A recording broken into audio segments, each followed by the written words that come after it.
रुको, जरा ठहरो।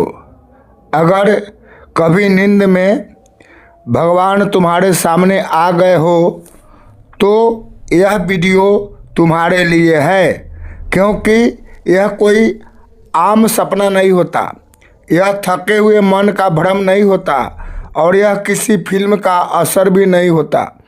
यह एक संकेत होता है, एक इशारा, एक ऐसा देवी बुलावा जिसे समझने वाला इंसान जिंदगी में कभी भटकता नहीं। अध्याय 1। क्या हर सपना सपना होता है? हम सब सपने देखते हैं, कभी बिखरे हुए, कभी अधूरे, कभी डरावने, कभी बिल्कुल बेकार। लेकिन कुछ सपने मन से नहीं आते, वे ऊपर से भेजे जाते हैं। ऐसे सपने जिनके बाद नींद टूट जाती है लेकिन मन शांत रहता है। ऐसे सपने जिनमें कोई डर नहीं होता, कोई भाग दौड़ नहीं होती, बस एक उपस्थिति होती है और वही उपस्थिति दिल को भर देती है।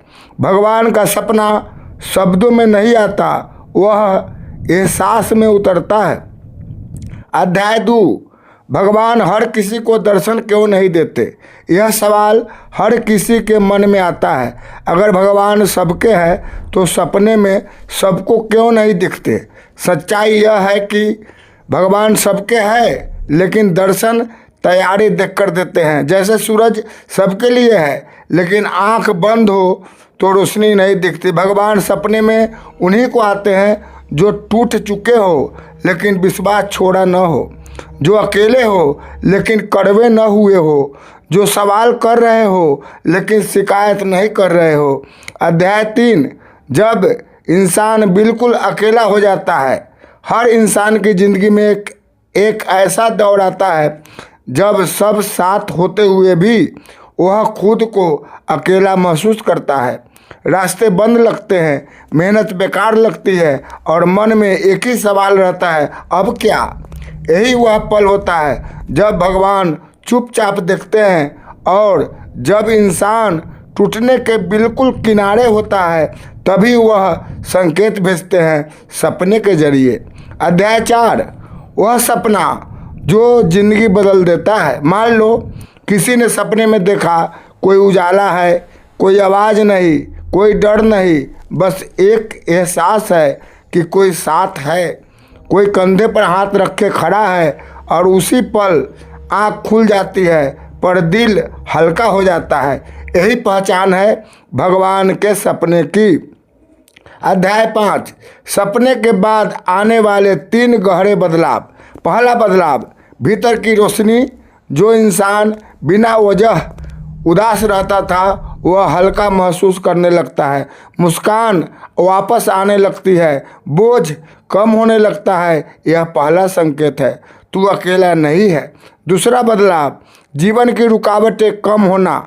जो काम रुके हुए थे वे काम अचानक चलने लगते हैं। कभी सही व्यक्ति मिल जाता है, कभी सही समय, कभी सही फैसला। लोग कहते हैं किस्मत खुल गई, लेकिन सच्चाई यह है कि भगवान ने रास्ता साफ किया।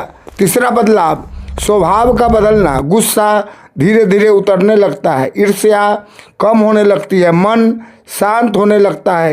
यही असली आध्यात्मिक जागरण है। अध्याय 6। भगवान सपने में क्यों आते हैं?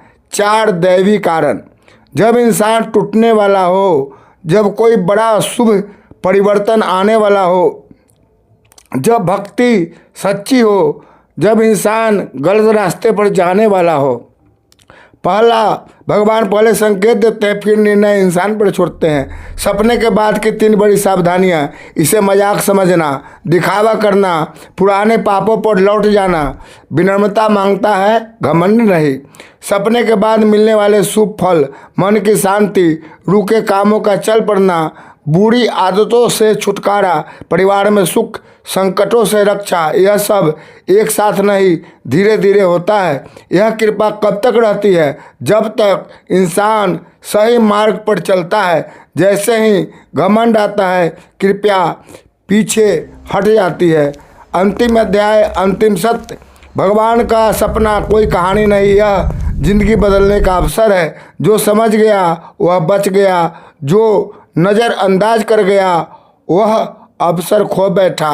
अगर यह वीडियो तुम्हारे दिल तक पहुंचा है तो समझ लो यह भी एक संकेत हो सकता है। जय प्रभु, जय श्री राम। कमेंट में लिखना मत भूलना। हर हर महादेव।